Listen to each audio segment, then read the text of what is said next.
हाँ, hello everyone, I am Suresh Seervi, welcome to yours.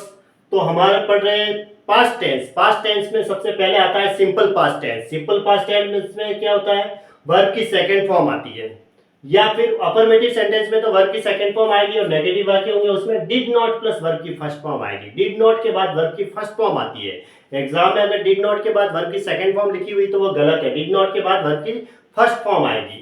यदि वाक्य में yesterday, last month, last year, last week, देखो यस्टरडे मतलब बीता हुआ कल, जो कल था वो बीत चुका है। लास्ट मंथ यानी पिछले वाला महीना, लास्ट ईयर मतलब पिछले वाला साल, लास्ट वीक यानी पिछला सप्ताह, अगो यानी पहले, ये अगो पे भी प्रश्न आता है, ago, the other day, the other morning का प्रयोग हो तो ऐसे वाक्य सामान्यतः सिंपल पास्ट टेंस का प्रयोग किया जाता है, जिसमें यस्टरडे भी आ सकता है और लास्ट मंथ, लास्ट वीक भी आ सकता है। ये जो वर्ड लिखे हुए हैं ऐसे वाक्यों में सिंपल पास्ट टेंस का प्रयोग किया जाता है। सामने देखो, Priyanka went to see a movie last night.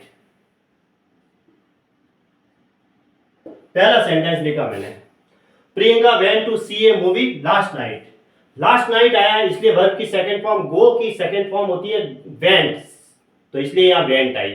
Priyanka पिछली रात को मूवी देखने के लिए गई थी, तो वेंट क्यों आया, गो की second form went, third form होती है गॉन। लास्ट नाइट के हिसाब से यहाँ सिंपल पास्ट टेंस का प्रयोग हुआ। ये वाक्य सही है। ऐसे एग्जाम में अगर यहाँ गो या हैज गॉन देके दिया जाता है तो वो गलत है, क्योंकि लास्ट नाइट आया तो वर्ब की सेकंड फॉर्म वेंट होगी।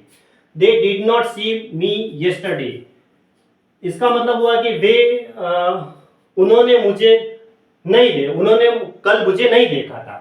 यस्टरडे मतलब बीता हुआ कल है, तो डिड नॉट प्लस वर्ब की फर्स्ट फॉर्म, देखो ये सिंपल पास्ट टेंस ही आया है, नेगेटिव वाक्य है, क्योंकि डिड नॉट के बाद तो हमेशा वर्ब की फर्स्ट फॉर्म आएगी और डिड जो आता है सिंपल पास्ट टेंस में आता है। तो और डिड नॉट के बाद अगर एग्जाम में ऐसे डब्ल्यू सा करके दिया जाता है तो वो गलत, वर्ब की सेकंड फॉर्म नहीं आएगी। डिड नॉट के साथ तो हमेशा वर्ब की फर्स्ट फॉर्म ही आएगी। एग्जाम में आता है कि भाई डिड नॉट के बाद ऐसे डब्ल्यू वर्ब की सेकंड फॉर्म दी हुई है, क्योंकि बच्चे जानते हैं कि यस्टरडे आया हुआ है तो यस्टरडे के हिसाब से यहाँ तो वर्ब की सेकंड फॉर्म ही आएगी, जबकि डिड नॉट के साथ तो वर्ब की फर्स्ट फॉर्म आएगी। यस्टरडे के हिसाब से डिड नॉट आ गया। डिड नॉट क्या होता है, सिंपल पास्ट टेंस के लिए भी प्रयोग हुआ है।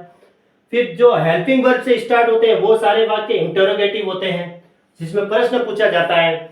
जैसे डिड से स्टार्ट हो रहा है वाक्य, did you know the real reason behind this incident.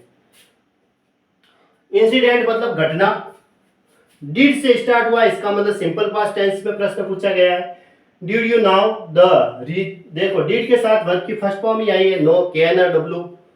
क्या तुम इस घटना के पीछे का कारण जानते थे, तो इसमें यस या नो में उत्तर देना होता है। ऐसे प्रश्नों का जो हेल्पिंग वर्ब से स्टार्ट होते हैं उन प्रश्नों का उत्तर यस या नो में, अगर जानते थे तो यस और नहीं जानते थे तो no. Did you know the real reason behind this incident, क्या तुम इस घटना के पीछे का कारण जानते थे, तो ये सेंटेंस सही है। सती वाज एबोलिश्ड इन 1829, देखो सती का समापन किया गया 1829 में। अब वाज एबोलिश्ड आया, हेल्पिंग वर्ब के साथ अगर वर्ब की थर्ड फॉर्म है तो वो पैसिव वॉइस के वाक्य है, जिसमें किसी के द्वारा काम करवाया जाता है। जैसे सती प्रथा को किसी ने बंद करवाया है, सती प्रथा का समापन किया गया, सती का समापन किया गया 1829 में। एबोलिश वर्ब होती है, एबोलिश्ड, एबोलिश का मतलब होता है समापन करना, डेस्ट्रॉय करना, कैंसिल करना, रिमूव, ऑब्लिटरेट, वाइप आउट, या फिर ये डू अवे विथ, ये भी एग्जाम में आती रहती है। Do away with, do away with का मतलब क्या होता है, डू अवे विथ का मतलब होता है डेस्ट्रॉय, नष्ट करना। कैंसल, नलीफाई, NULLIFI, ठीक है, इसका मतलब डेस्ट्रॉय। तो सती प्रथा का है वो समापन किया गया 1829 में विलियम बेंटिंग के द्वारा, है ना। ये सेंटेंस सही है। I thought he loved me, मैंने सोचा कि वह मुझसे प्यार करती थी। तो आई थॉट वर्ब की सेकंड फॉर्म है थिंक, थॉट, तो इधर भी क्या आएगा, वर्ब की सेकंड फॉर्म आएगी, सिंपल पास्ट टेंस, ठीक है। ये भी सेंटेंस सही है। अब देखो, I received his letter a week ago, ago के हिसाब से क्या आएगा, सिंपल पास्ट यानी वर्ब की सेकंड फॉर्म, तो वर्ब की सेकंड फॉर्म रिसीव्ड हो गई। रिसीव की सेकंड फॉर्म क्या होती है, रिसीव्ड। मैंने उसका लेटर एक सप्ताह पहले प्राप्त किया था, तो एक सप्ताह पहले उसका लेटर प्राप्त किया था मैंने, ये आई मे के लिए आया, ठीक है। तो अगो के हिसाब से सिंपल पास्ट में ये वर्ब की सेकंड फॉर्म आई है।